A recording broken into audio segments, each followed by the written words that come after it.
राजीव गांधी का जन्म 20 अगस्त 1944 को हुआ था। राजीव बचपन से ही काफी शांत स्वभाव के थे। ये वो मौका था जब एक नौजवान के हाथों में देश की कमान थी।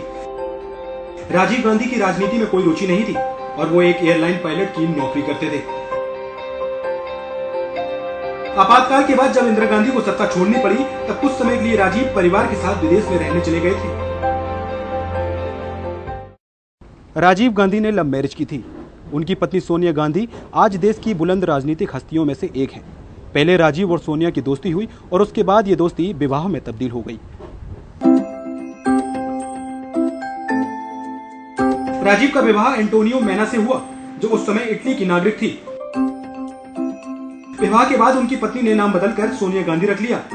कहा जाता है कि राजीव गांधी से उनकी मुलाकात तब हुई जब राजीव कैम्ब्रिज में पढ़ने गए थे। 1968 में राजीव और सोनिया की शादी हुई, जिसके बाद सोनिया भारत में रहने लगी। राजीव और सोनिया के 2 बच्चे हुए। पुत्र राहुल गांधी का जन्म 1970 में हुआ और पुत्री प्रियंका का जन्म 1971 में हुआ।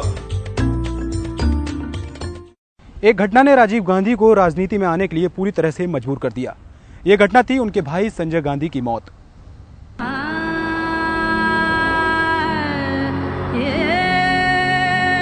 1980 में अपने छोटे भाई संजय गांधी की हवाई दुर्घटना में मृत्यु के बाद इंदिरा को सहयोग देने के लिए सन 1982 में राजीव गांधी ने राजनीति में प्रवेश किया।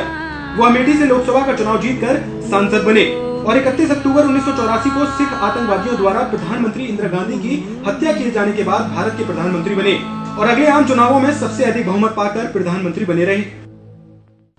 राजीव गांधी का विवादों से भी नाता रहा। उनके राजनीतिक जीवन में कुछ ऐसी घटनाएं हुई जिनसे वो भीतर ही भीतर काफी आहत हुए।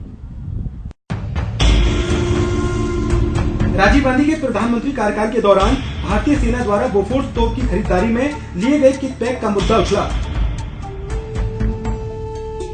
जिसका मुख्य पात्र इटली का नागरिक ओटोवियो क्वात्रोची था, जो कि सोनिया गांधी का करीबी मित्र था। अगले चुनाव में कांग्रेस की हार हुई और राजीव गांधी को प्रधानमंत्री पद से हटना पड़ा। इस हार के बाद राजीव गांधी काफी अकेले पड़ गए, लेकिन इसके बावजूद भी उन्होंने राजनीति को अलविदा नहीं किया। फिर एक ऐसी घटना हुई जिसने अचानक देश को झकझोर कर रख दिया। जी हां, 21 मई 1991 तमिलनाडु में जनसभा के दौरान आतंकियों ने राजीव गांधी की हत्या कर दी।